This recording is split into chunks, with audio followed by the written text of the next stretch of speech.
શરદ પૂનમમાં દૂધ પૌવા પરંપરા સાથે આરોગ્ય માટે પણ ખૂબ ફાયદાકારક છે.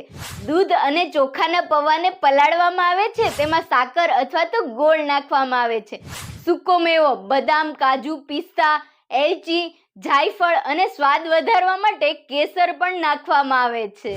શરદ પૂનમની રાત્રે દૂધને ચાંદનીમાં ખુલ્લામાં રાખવામાં આવે છે. ચંદ્ર કિરણો પડવાથી દૂધમાં શીતળતા અને પોષણ વધે છે. અને શરદ પૂનમની રાત્રે ગરબા રમ્યા પછી મધરાત પછી ચાંદનીમાં બેસીને સહપરિવાર સાથે દૂધ પૌવા ખાવામાં આવે છે, અથવા તો બીજા દિવસે સવારે પણ ખાતા હોય છે. આ દૂધ પૌવા ખાવાથી શરદ ઋતુમાં પિત્ત દોષ વધતો હોય તે દૂધ અને ચાંદનીની ઠંડક આપે છે, પાચન સુધારે છે, ઊંઘ સારી આવે છે.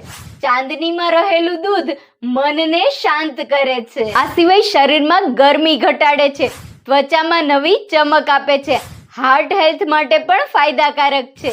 આ સિવાય એનર્જી આપે છે, ઉર્જા વધારે છે. તમારા ફ્રેન્ડ્સ અને ફેમિલીમાં આ દૂધ પૌવાનો વિડીયો જરૂરથી શેર કરો અને શરદ પૂનમમાં બધા સાથે મળીને પૌષ્ટિક દૂધ પૌવા ખાઓ.